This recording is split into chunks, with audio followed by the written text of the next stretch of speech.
Then I'd like to touch on some impressions of some of the directors you've worked with, people like Robert Aldrich and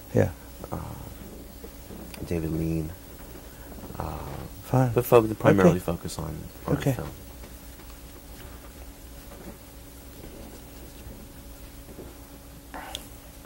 How often do we reload or don't we reload? It'll be 1 hour straight through. Either one take. Okay.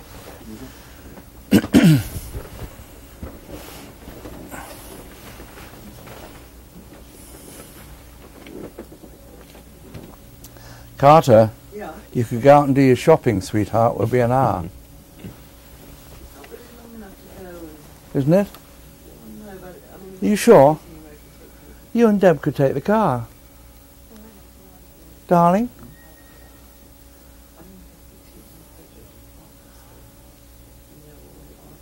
Darling, we're going to be an hour and a quarter, something if we're going to see...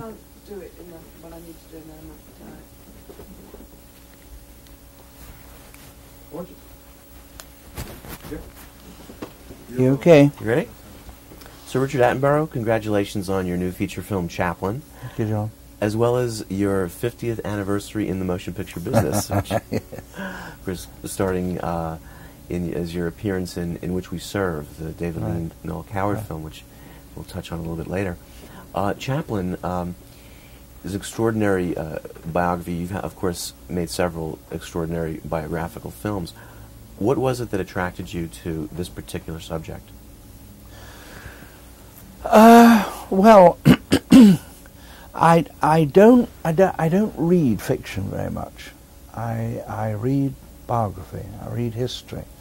I read social history, and the world around me and what's going on around me is what interests me.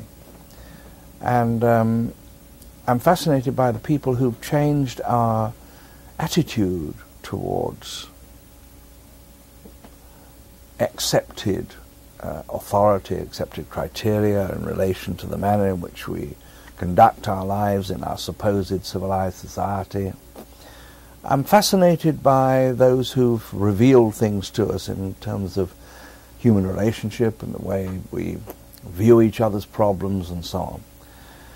And one of the things I wanted to do was to make a film in the usual genre that I'm in of biopics, whatever the terrible word is that they're called.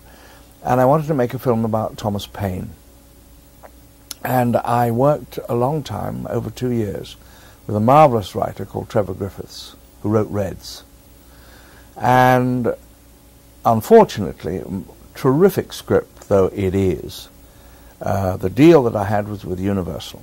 And Universal, when they finally got it and looked at a possible budget, the budget was, 65, 70 million. I mean, there was no way in which they were going to go forward with it.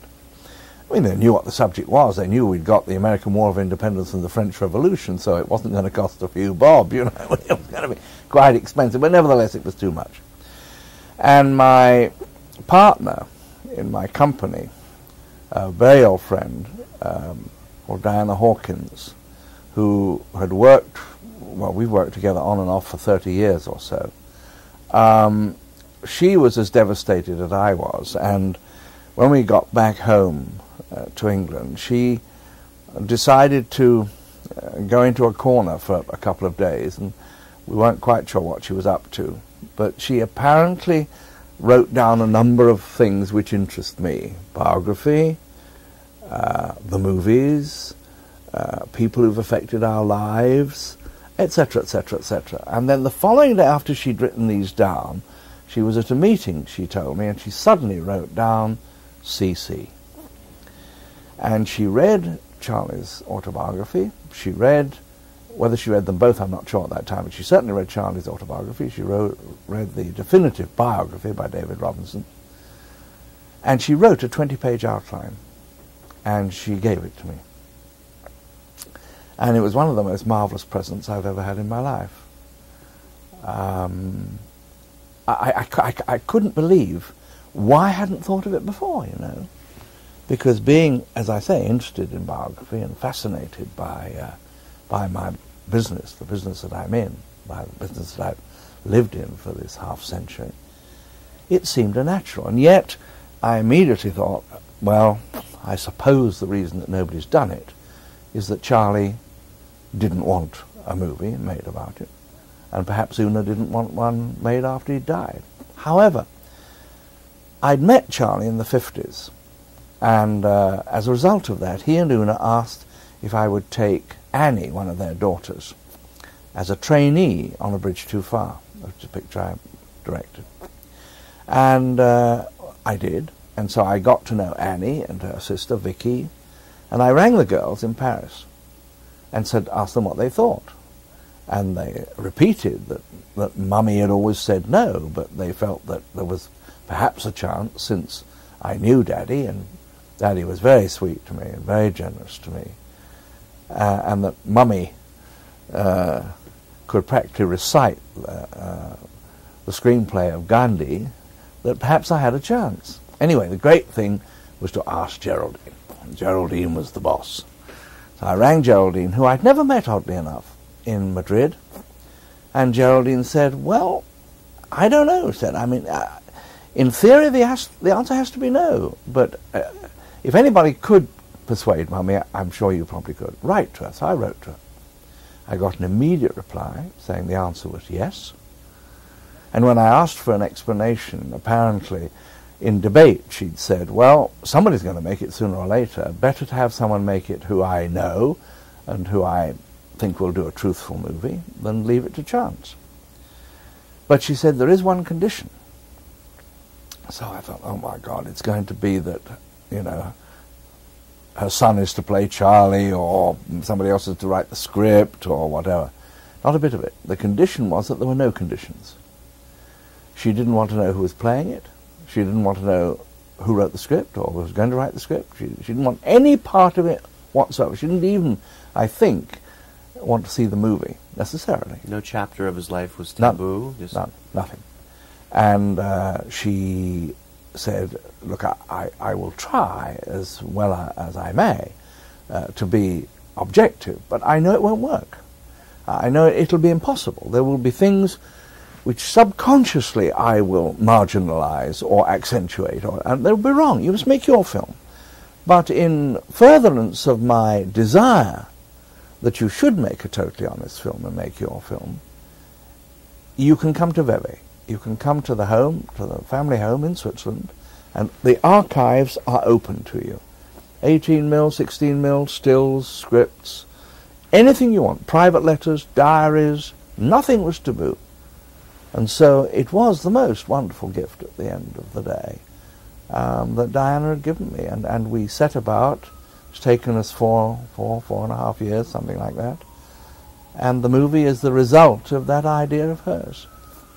So in terms of the research alone, it's a staggering task to obviously see all the films, the diaries. I mean, it must have been just a wonderful, you know, illuminating view of Chaplin. There must have been things about Chaplin that you hadn't known. Yes, I think there were. I mean, I have to say that I didn't have to start at zero, as it were. When I was 11, in the early 30s, my dad, we lived in the Midlands, in the middle of England, and he brought me up to London to go to the National Gallery, but also, as he put it, to see a genius. And the genius that he took me to see was Chaplin. And it was a cinema, it doesn't exist anymore, or the building does, but it isn't called that anymore. It was called the London Pavilion in Piccadilly Circus, and they were showing the Gold Rush. And when I was 5 or 6 or 8 or whatever it is, I wanted to be an actor. But if somebody said, what actually confirmed that passion of yours, it was seeing that movie. I'm quite sure about that.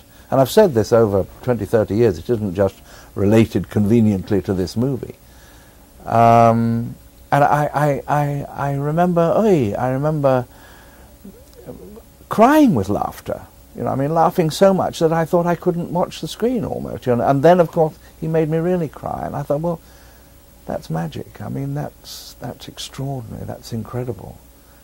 And then, as I say, I met him in the 50s. So I didn't have to start from scratch. From the moment I saw the Gold Rush, I saw everything that was available to be seen, Of course, a number of them hadn't been made yet, but those that had been made, that were available, I saw. Oh, it was a revelation to me, an absolute revelation. And I'm profoundly ever in his debt, because I think in some measure, for good or ill, this is why I'm doing what I'm doing. Well, truly, Chaplin was able to blend humor with pathos, and to take slapstick and that type of humor a step further into a deeper humanity. And yeah. Certainly a scene that really comes to mind is the finale of The Kid, with Jackie Coogan, which of course you use the clip in a devastating, isn't it? I mean, it's extraordinary that somebody wrote an article the other day saying how embarrassingly sentimental the end of The Kid was. I mean, they just are. I mean, they shouldn't write articles like that if they're not knowledgeable of the context of that. I mean, the period when that was written, when melodrama was only just coming to an end, the Victorian era had not been over long, and that was, I mean, when you consider that what had been movies up to a short period before that were custard pies and Keystone Cop chases, and suddenly here was this incredible man, this genius, who said, hey, there are no limitations on this. This isn't a peep show at the end of the seaside pier. This is an art form. We can relate this to human beings. We can reveal. We can remove the onion skins. We can show people's fallibilities, shortcomings, pains, passions, joys. We can show all that through real people. We can. I know how, he said, to relate people one to the other, and I know how through that to make statements in entertainment terms, small e, but in entertainment terms, because that's what we're in. I can make statements about what I believe is good, bad, evil, something ought to be challenged. That's what he did. He transformed the cinema, not into his citation, as you know, said that he turned an industry into an art, and I think Charlie would have been apprehensive about the word art, because Charlie believed that the movies were for everybody. They weren't elitist in any sense, that sometimes art, the word art, seems to define. He meant through this magical instrument that photographed people that could then display these extraordinary magical images on that white spot at the end of a black tunnel. He was staggering, absolutely staggering in the steps, and he permitted the rest of us, with due humility, I hope, at the bottom of the mountain, to be able to follow in his footsteps. And he was truly a very responsible filmmaker, commenting on social issues in modern times, The Great Dictator in particular, which caused some degree of friction between Charlie and his brother Sid, which of course is portrayed in the film. Sure. Was that relationship something that he wrote about candidly in some of his memoirs? With Sid? Yeah. Yes, I think it was. Sid was a very remarkable figure in many ways. He was a performer, a relatively star performer, long before Charlie, both with Fred Carno and indeed on the screen. But he was a very good businessman. People say that Charlie was a very shrewd businessman, and certainly he was no fool. But I think he owed an enormous amount to Sid. But the remarkable thing about Sid was that despite his own career and potential, he recognized that his young brother was in a class of his own. And he voluntarily gave up his career in order to look after Charlie and to run the whole Chaplin outfit. He was a mysterious figure in some degree, because, as you will know, large numbers of people assume that Charlie was Jewish.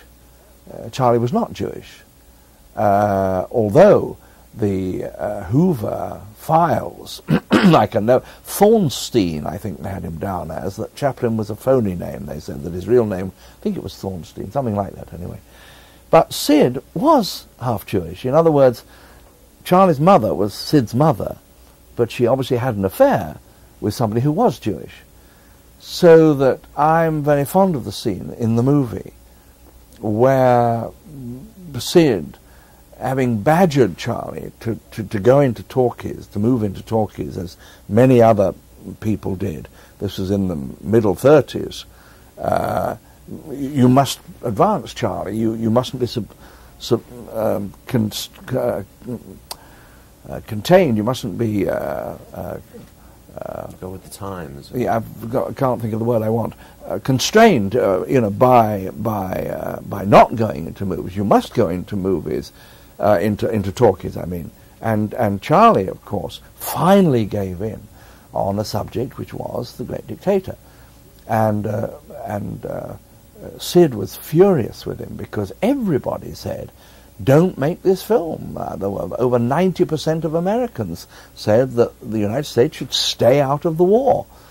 Once war was declared, of course, Charlie was suddenly a genius. But my point is that in the argument, when Sid was getting furious with him, he said, what are you doing? This isn't your world. Why are you're a comic. And Charlie said to Sid, and yes, Sid, you are a Jew. In other words, we'd just seen on the screen Nazism, fascism, all the anti-Semitism manifestation under Hitler, and that's what he was saying. He was a passionate man, Charlie. Passionate in his beliefs, passionate in his life, passionate in his affairs. Passion, commitment drove Charlie. And obviously very stubborn and single-minded to be literally the only major filmmaker to wait a good 12 or 13 years after everyone else started making talking pictures. Sure. In fact, City Lights and Modern Times. Both, absolutely. Although they're not, in watching those films and thinking about them, as with many of his officially silent films, you seem to hear them. You had that, yes. that quality. Yes. And of course, as you know, he scored all the major movies while he was in Switzerland when he ostensibly retired. I think it had something to do with maintaining the copyright, mind you. That copyright had run out, but by putting music on, he renewed that copyright. What were the circumstances of your meeting with the real Charlie Chaplin? Well, in the 50s when I met him, it was a sort of ridiculous situation, slightly embarrassing for me to tell, but you asked the question. I was in a restaurant in the south of France called Villeneuve-Loubet, I think it was called. And my wife and I had our children with us, and we went into a restaurant really quite early because of the children. And there was another family sitting over, the only other big table occupied with a lot of children. And obviously they were there for the same reason, in order to get the children to bed at a reasonable hour. And they got up, and the man got up, he had white hair, turned up, and it was Chaplin. And I might have been seeing Beethoven or Shakespeare, or I was totally dumbfounded at suddenly being confronted with this god of mine, hero of mine. And he, good evening, and walked out and so on. He got to the door, and Una obviously said something to him. And he came back into the restaurant, and he said, how do you do? He said, my name's Charlie Chaplin, you're Richard Attenborough, aren't you? You're a very good actor, I admire your work very much. Which, I didn't care. I was on cloud 7, I was thrilled to death. And then, as I told you, having just met him on that one occasion, he then wrote and asked if I don't remember, and asked if I'd take Annie. And then in the 70s, I'm one of the officials of the British Academy of Film and Television Arts, BAFTA, and we gave Charlie a fellowship very properly. He should have been #1. But he came to England, and he came quite a lot at that time. It was the time he got his knighthood, and we made him a fellow and so on. And because I hosted that event, and the Queen came to open the new building And at that time she presented him with his fellowship, and it was a very romantic time and very nostalgic and so on. And so he came to England quite a lot during that period and stayed at the Savoy Hotel. And I used to always go and see him. He used to send a message to say that he was coming and would I like to come and say hello and so on. So I knew him as a very old man. I mean, I knew him in his middle 80s. And although he was not senile in any sense, he nevertheless, his attention span was not great, and you couldn't really talk about anything of any great depth.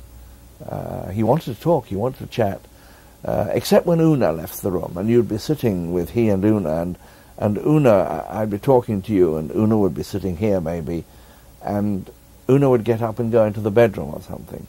And so although he'd be talking to you, his eyes would actually stay on the bedroom the whole time. He'd continue to talk to you, but Una was over there and had gone out of that door, and really it was difficult for life to continue quite, and then she's back, and then back came the focus. It was enchanting, yeah. He was in a chair, of course, in a wheelchair. I think one thing about your film Chaplin that will impress younger viewers who might not be familiar with Chaplin's work is his tremendous superstar status at that time. Oh, extraordinary. Probably the most recognized figure in the world. Oh, without question. I mean, it's part of the measure of the uniqueness of the man. I mean, he and Doug Fairbanks and Mary Pickford and Griffiths founded United Artists at the end of the 20s. I mean, 1930, I think they actually founded United Artists, 2930. 1919, I think. Was it? It was early, yeah. Oh, it was earlier than that? 1919. Yeah. Really? I thought I'm wrong. I thought it was in the late 20s. I beg your pardon. You're quite right. I'm so sorry. You're absolutely right. He was in his late 20s. You're quite right. It was 1919. It was he that was he was 29, 30 years of age. And he and Mary and Doug and Griffith and so on founded that. Now, for a person of that age to form that company and so on was quite extraordinary. And at the same time, he was a millionaire by virtue of the contracts that he'd signed. And at the same time, as you very properly say, he was without question the most famous man in the world. Now, for a young man in his 20s to find himself, like the Beatles, except much more famous than the Beatles, very remarkable indeed. And of course, as you rightly say also, one of the leading figures, really leading figures in Los Angeles. And a very romantic man. I mean, wonderful charisma, very good looking, not the little tramp that we know at all. Yeah, and I'm reminded of, there's some wonderful footage of Chaplin doing Liberty Bond right. In Times Square, I think, probably. Yeah. Surrounded by screaming fans. Yeah. And certainly, I guess Chaplin and Fairbanks and Pickford, all of whom are portrayed in the film, were really among the first true movie stars. Sure, absolutely. And absolutely. You give us an interesting insight into that with some of the Max Sennett Chaplin confrontations. Yes. And of course, Dan Aykroyd is great fun. Oh, marvelous, marvelous! What a sweet man he is. I've never met him before, and I very much wanted him to play Sennett, and he did so with such grace and generosity, and he's been so charming about the movie. Because one of the problems that I have with movies that I'm involved with, but people enjoy them, I think, in the main when they see them. The problem is because I don't take subject matter and material which necessarily has an immediate cinematic appeal, is to get people to come and see the movies, and so a program such as this, and when one's talking about them, one hopes people will be intrigued sufficiently. Now Dan, who, has, I don't know, 15 minutes on the screen, 20 minutes, something like that, has been absolutely marvellous in his loyalty to the program and his and to the movie, and his desire to try and promote the movie and excite people by talking about it and so on. He's an enchanting man, very funny and lovely in the movie. And it was also a surprise of sorts to see Marissa Tomei from My Yes. Cousin Vinny Yes. playing Mabel Normand. Yes. Well, that was before My Cousin Vinny, of course, a long, long time before My Cousin Vinny. That was made after we, really? after she'd done a little bit at the beginning of Charlie. We were very lucky to have spotted her, as it were, ahead of time. And of course, major challenge in making the film was finding the right actor to play Chaplin. And Robert Downey Jr., I think, really moves to a new kind of heights as an actor. Of course, he's been in many films, but you did a wonderful job with him, and he's terrific in the picture. Oh, I think he's marvelous. I think he's a huge talent. I think he has the charisma and looks and magic of Tom Cruise, and Tom Cruise is a smashing actor too. But in addition to that, I think that Robert has the dexterity and the span and the scope of De Niro. I mean, there's nothing beyond him. I mean, nothing beyond his capability. He's a brilliant young man, brilliant in every sense as far as an actor is concerned, but very bright too, you know. And for a young man aged 26, as he was, 27, to be able to deal with the creation of that particular character, and to have the diligence and the commitment month after month after month to help create that figure, to take over. I mean, Geraldine Chaplin is extraordinary about him. I mean, it said that she feels, in a way, Robert has understood Charlie's soul, you know. And I mean, easy things to Charlie's left-handed in playing tennis and playing the violin. Now, it's very difficult if you're right-handed. That's how you naturally do that. To do this is very strange. Robert set about it. There's only 4 seconds of him playing the violin, but he wanted it to be correct. In the tennis scene, he plays with his left hand and so on. His commitment, Robert stands on with his on his heels in a way. Charlie is sort of suspended like a marionette on a string, and because of the dancers. W.C. Fields probably said he was probably the greatest ballet dancer who was never a ballet dancer. So he's on his toes all the time, you know. Now, Robert had to change his entire stance. That he did over a period of time, get great pains in his back, you know, in doing it. But he actually became Chaplin. I mean, it's the most marvelous example of a mind and a body being taken over by another character, so that everything that he does, even if he improvised, his improvisation didn't go back to Robert Downey Jr., it was Chaplin who improvised this piece of work. Oh, he's wonderful. And what is very clever, and it was the reason I cast him, not because he could turn his toes out and twiddle a cane. I mean, any actor can do that. If he can't, he shouldn't have an equity card, you know. I mean, there's no way. But what Robert has is a mind behind his eyes, a wrestling, a debate, an intensity, a passion that is like fire in his eyes, which all the great cinema actors are able to, the great ones, I mean, Tracy and Robinson and so on, those sort of people. I mean, or actually Steve McQueen had it too, or Jimmy Dean had it, you know.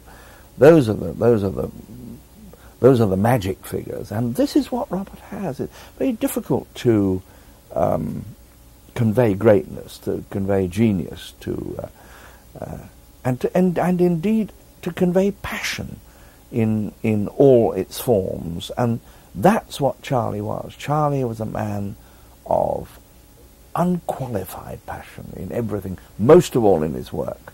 But of course it was part of his relationship, his sexual relationships, his marriages, his children, his politics.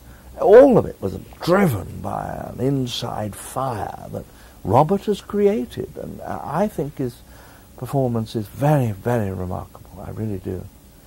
One thing that's always impressed me about your films, most of them are very epic in scope, yet very intimate in the characters, and you know, with hundreds of technicians about. And how do you create that kind of atmosphere on the set to achieve this?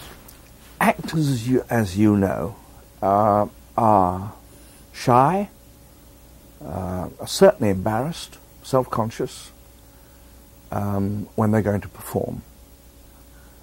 Under normal circumstances, traditionally, whether it be in the legitimate theatre or in vaudeville or whatever, you rehearse and prepare your performance in privacy.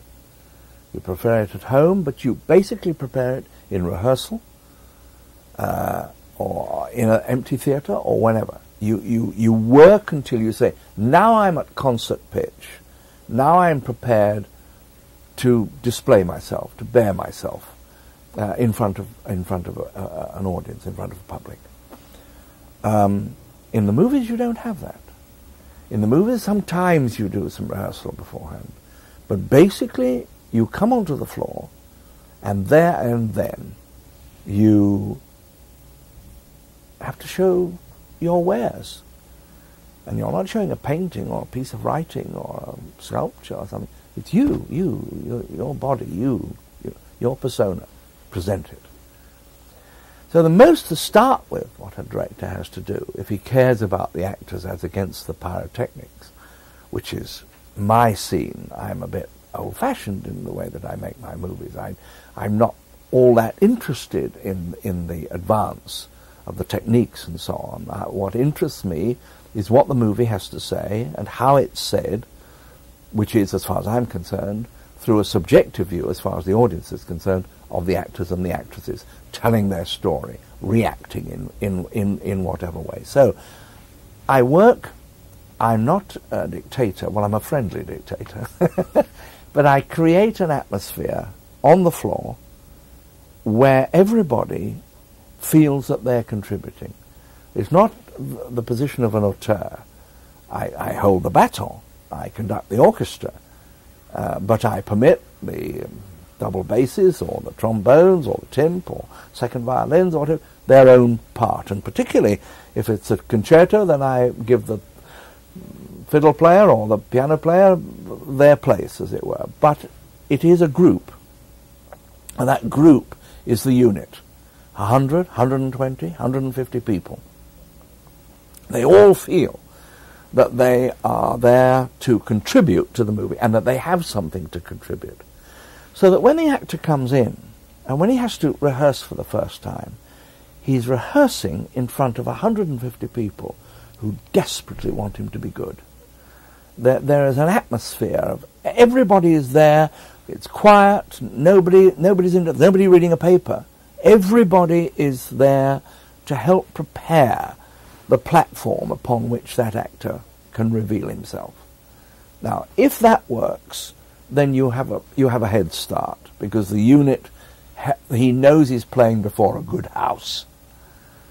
Now, in addition to that, I can persuade the actress or the actor that they are the one person on earth capable of playing that part.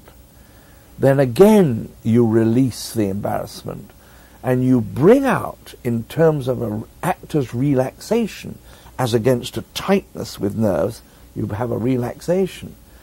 You have an untied up stomach, I know, because I've just been acting and my stomach was in knots.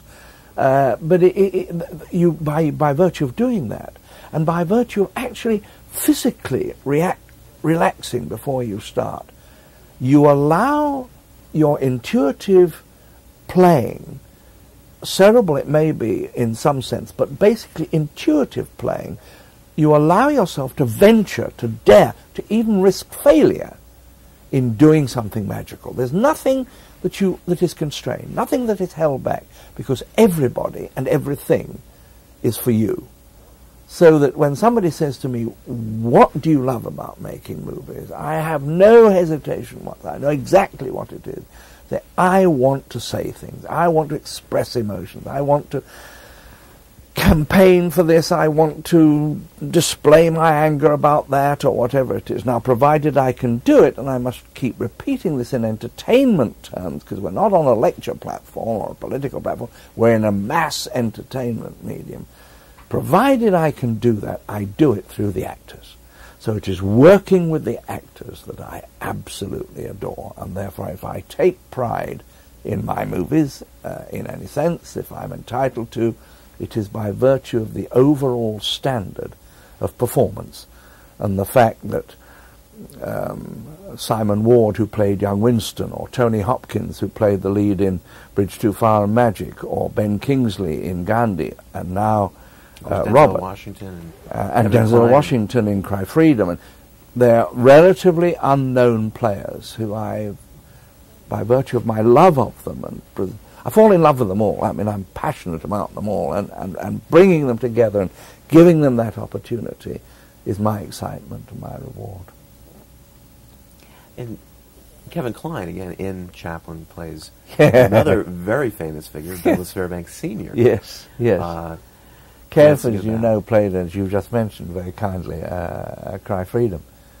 And I rang Kev up and asked him if he would do it, and he said, "Dick, I'd swim a crocodile-infested river for you." He said, "Wait a minute, I already have."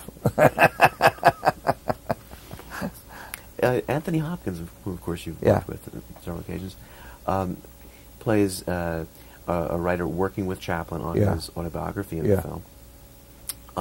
How did that you arrive at that structure? I know there are three writers credited on the screenplay, in addition to the story by Diana Hawkins. William Boyd, and Brian Forbes, and Bill Goldman. How did that? Were they rewrites or collaborations? Yes, it was not part of the original structure, and the first screenplay ran about 4 hours. The preview the other day,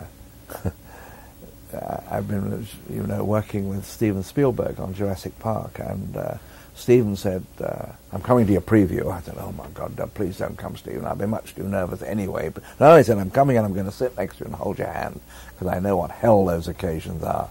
So he came to the preview, and at the end of the preview, he got up, I got up, he took me in his arms and whispered all sorts of quite outrageously generous remarks, and then he said, "But there's one major fault with your movie."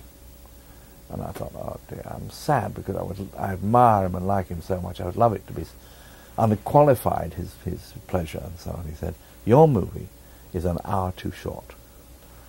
And it's the first time anybody's ever told me that a movie that I've made was too short rather than too long. But this is the great problem. This was the enormous problem with the movie, that there was so much to get in, so much we wanted to put in, and it's such a complex and long life, and yet you've got to show 80-90% of it, because in period terms, because one period impinges on another. And this was a terrible problem. And I really had resisted an idea of a normal flashback, reporter, dictator, and then what happened, Mr. Chaplin, But fortunately, I knew a man called Max Reinhardt, who was Charlie's publisher. And he was a great friend of Charlie's. And Charlie would never have an editor, in fact. He refused to have an editor, but he did discuss the biography with Max. And because it was discussed with Max, I suddenly realized, of course, that we needn't have "and then what happened, Mr. Chaplin." I mean, we could actually have somebody saying, "Charlie, that's bullshit. I mean, that's crap. Don't give me that stuff, Charlie. I was there. I know what happened." Or, "You can't refer to such and such a character as being a bitch," and so on. "You're the devil. You married her at the age of so-and-so. She gave you 2 children. I mean, you really think that she was," etc., etc. So that instead of having a straight, rather cold, objective commentary, by virtue of this idea of putting these two men together, looking at the galleys, the proofs of the first draft, if you like, of the autobiography, we could actually have comment and argument and observation. And Bill Goldman wrote that, and marvelously, I think. And subsequently, when we finally got the shape of the movie together, then Diana did some more writing on that and covered the elements which we thought needed illustrating. And you also had the opportunity to kind of play with some of the conventions of a biopic. Yes. For example, how did Chaplin arrive at his tramp outfit? Yes. And that wonderful scene where as he recalls, Yes. it's kind of like the ruby slippers of Oz. Yeah. and to turn it, you as a director, to turn it into a stylized Yes. sequence like that Yes. was great fun and Oh, very good. unexpected, I might add. Oh, As well as, of course, the scene where he's cutting the film on the run. On the run, yes. And it turns into a Chaplin Yes. picture. Well, it seemed to me that that's what it was, in a way. It was one of those ridiculous chases, sort of Keystone Cop chases, across the country, and attempting to do this final editing in lavatories and bathrooms and bedrooms and so on, in order not to have the film confiscated for the court case. How did you just deal with what great Chaplin sequences to recreate or include? Massive. I mean, those decisions are so arbitrary, aren't they? I mean, they really are. And it's terribly difficult. I mean, I keep saying to myself, how can we have made a film and not show Limelight, or not show Verdu, or with all its comment, as it were, on his own life, etc. But we were saying earlier, I mean, Chaplin is a man of unqualified passion. Passion, almost everything is derived in terms of his life from that passion. So you say, well, now, what story are we going to tell? What are the basic criteria by which we're going to set out? And you start off, I hope, as the movie does, by saying, well, we have to see what is behind this public image, this public face. And so, as you saw, we start off with the black and white image of the tramp, and slowly he removes his moustache, his eyebrows, his makeup, and so on. This is just through the titles, as you know. And gradually the picture comes into colour, because, of course, we come not to the black and white clown, but to the reality behind that image, and so the picture is now in full colour. What we're saying is that there is a world and a life which we, the public, don't know about. So you say, well, okay, let's start with his public life. Now, his public life is movies. He made 85 movies, 54 of which were so-and-so, etc., etc., etc., etc. Those aren't correct figures, but illustrating. Of those movies, what were the significant ones? Well, the immigrant. The immigrant has to be there because Charlie was an immigrant in many ways coming to America. And the whole question of the European genesis and so on. And we say, well, City Lights has to be probably his greatest movie, perhaps under certain circumstances. Then you have to have The Kid, because The Kid launched him in the first full length. Then what about his comment about automation and the whole question of human dignity and loss of pride in one's work and so on? We've got to have that. And of course his greatest statement of all was Great Dictator, when he opposed Hitler, etc., etc., etc. Well, my gosh, we've now got 6. How many more can we put in? Perhaps we put a little bit of that or a little bit of that. And so you've already said, where's the circus, where's Verdu, etc. Where's Limelight? And the last 2, well, perhaps being very arrogant, I really didn't think the last 2 King in New York and Countess in Hong Kong were of the same caliber, perhaps. So arbitrarily you say, well, that's the career we're going to look at, apart from the very early movies that he attempted to make with Senate and the other companies that he was involved in. Then you say, well, okay, also in that public life is his social and political feelings and passions. I mean, Charlie was in no way a communist. I mean, not in a million years was he a communist. As he described himself, he was a humanist. And all he cared about really was about those emanating in large degree from the very early beginnings that he had himself, with the deprivation in the Victorian era, the workhouse, and no food, and a drunken father, and a mother who he had to commit to a mental asylum at the age of 13. I mean, all that coming together affected deeply his attitude and defense of those who couldn't defend themselves. And so that became his political aspiration. There was a sweet story which I learnt flying over here some time ago when we were scripting and Sam Goldwyn Jr. was on the plane.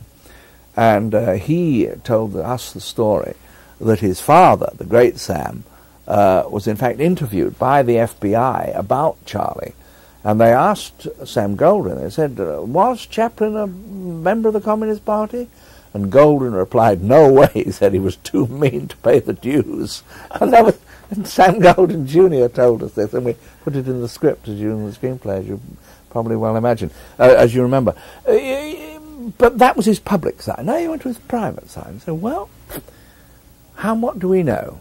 We looked at private papers and letters. We discovered this extraordinary relationship which he had with this young girl, 16-year-old girl, when he was 19, to whom he proposed marriage without ever even having kissed her, only taken her out 2 or 3 times, fell hopelessly, idyllically in love with Hetty Kelly. All through his writings and through his thoughts, even up to the time of Limelight, Claire Bloom was saying that the character she played, he would say, well, Hetty would have looked like this, and Hetty would have done that, and so on. So you say, well, that's where that began. Now, do we think Hetty dominate his proclivities? Was Hetty the search for another Hetty, the search for a virginal creature with whom he could fall in love and so on and have a sexual relationship, which is always what he never had with Hetty? Is that part of his private life? You say, well, it probably is. And if it is, that's perhaps what we should now be concentrating on, that area. What about his wives? You can't leave his wives out. If you put one of the wives in, who could you leave out? You might leave out Lita. Can't leave out the first one. If you leave out Lita, what about the 2 sons? And so you go on, and so you come to private life and the strands there, public life and the strands there, and like a cable, a rope, you try and entwine them round into some sort of political dynamic. But overriding them all is this passion that drove him, this passion overall for work, so that all those private affairs, even the political questions, are marginalized on the altar of his work. I mean, that took precedence over everything. So even if he had the affair of all time last week with this gorgeous-looking bird, you know, that went to the wall. It was gone when he was back on his work, as with his wives, as with his politics, as with everything else. And so you arrive at an arbitrary decision to include this and exclude that. God knows whether it's right or wrong, but you have to go by your own passion, by your own commitment, by your own view, by your own excitement. And that's how you arrive at a screenplay. Who's to say whether it's right or wrong? Who's to say whether it should be done another way or starting from a different premise? I don't know, but that was the way we decided. Well, your movie is also a great... 10 more minutes. Sorry. I think you need a little water. Ah, yeah. 10, okay.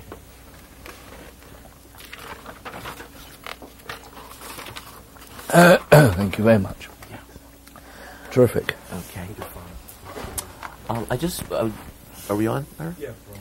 I'd love to just get some kind of shorthand impressions, if you will, of some of the people that you worked with. Of course, in your first film, in which we served, working with Noel Coward and David Lean. I believe that was his first film as a director. It was David's, yes. When Coward wanted to do In Which We Serve, people liked the idea of him writing it and even playing it. Nobody wanted him to direct it, and he was absolutely determined, come hell or high water, he was going to do it. And so eventually somebody said, well, look, if you are going to direct it, what you really need is a sensational editor. He, Mr. Coward, is the person who cuts the film, puts it together, and balances the scenes and so on. And the best editor in England was a young man called David Lean. And after about 3 weeks, Noel Coward fell for him so much and thought he was so brilliant, so extraordinary, so perceptive, and so helpful that he announced to the whole unit that he would from then on be the co-director. And indeed, the movie was shaped, although the actors were dealt with by Noel in directing and so on. David shaped the movie. David shot the movie with another director photographing it, Ronald Neame, and another director operating it, Guy Green.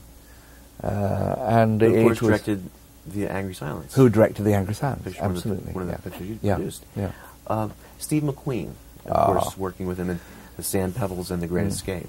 Yeah, if somebody said to me, what actor, apart from Edward G. Robinson, to whom I was absolutely devoted, I suppose the actor I miss, no, that's not quite true, Edward G. Robinson, Olivier, and Steve. And Steve became a great friend. And the other two were not close friends. Steve was. I did 2 movies with him. And I was devoted to him. He was a passionate man. He was a man who cared, gave all the wonderful relaxation, laid-back feeling, you know. And yet he had a passion for getting what he wanted to do right, for demanding the quality that he believed was required, particularly in the script. He gave the screenwriters hell until he felt it was absolutely right. I think that if Steve had lived, he would have been amongst the giants. He would have been Tracy of his generation. He was a wonderful, wonderful screen actor. And a very different kind of actor, John Wayne. Brannigan. Duke. Yes, I can't say that I found myself at one with Duke's political affiliations or principles, but as far as a professional is concerned, I mean, he was wonderful. He knew it backwards. He knew every key light. He knew every angle. He knew every lens. Just break off to tell you one story about, it was a film, not a very good film, called Brannigan. And Duke was a Chicago copper, policeman, who came over to England to try and break up a drugs ring or something, I can't remember. And I was the guy from Scotland Yard. You see, I was the English policeman. Now, we had to stage a fake fight in order for the plot and so on. And I was supposed, I was in a pub, leaning on a bar, and he was at the other end of the bar. And I had to knock out Duke Wayne. Now, Duke must be, what, 6'7", I don't know, and I'm 5'7". And the only way I can manage that, which is, I don't know whether it's evident in the movie, is that we had to build a ramp. I mean, Duke was here, standing on the ground, and I was here, and in order to be able to get my fist on his chin, I had to walk up this ramp, which I hope nobody noticed, in order to be able to knock him out, which eventually I was supposed to do. I was a great character, Duke. Yeah. Well, Sir Richard, it's been a great treat speaking with you, and again, congratulations on the film, and thank you. We look forward to your next picture. Thank you very much. I hope within the next 4 years. Thank you. Thank you. Thank you very much. Terrific. Yeah. Well done, sire. Well, thank you. It was fascinating. I could just talk to you. Thank you very much for putting up with this also. Not at all. You know, I went to see Chaplin when he was at Lincoln Center. My mother wrote a letter to Mayor Lindsay, said, my son's a big Chaplin fan, can he please have tickets? And I got to go there, tried to sneak up to meet him, but I got caught. So I was only able to see the kid, which was brilliant, beautiful print. So, Richard, can I ask you to autograph this for me? To John? Yeah. Sure.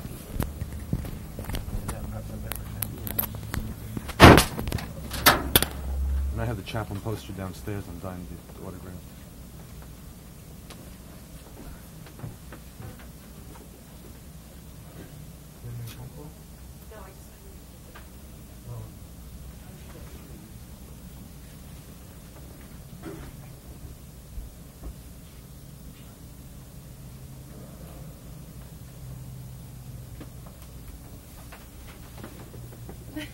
Suntan Barbie. Any little kids you want to give some Barbie dolls to? I like this one.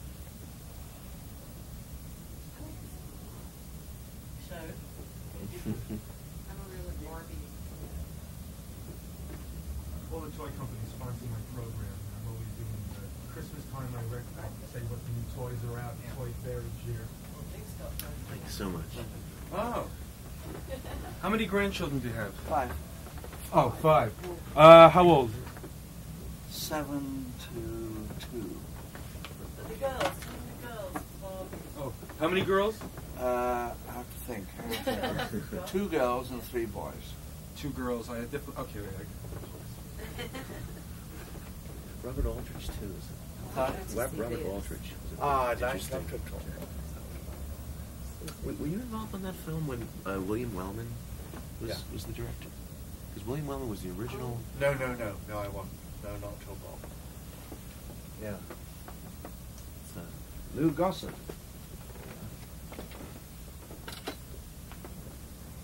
One or two of the stories that you've heard before there. Ira, this Barbie is worth a lot of money. I know. Okay, for the older one, we'll help you carry this downstairs. A hockey set to the two girls talking Barbie. Don't be weird.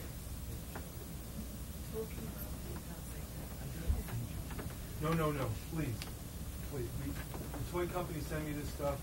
Having you here is an honor enough. Holding you a half hour behind schedule is enough. But to get your autograph on my Chaplin poster downstairs, that's what. We'll help you carry this stuff then. Oh, we ain't got nothing to get back to the Chaplin on call for. You want us to mail it to you? We can mail you that. I can check it out. Yeah, I'll check it out.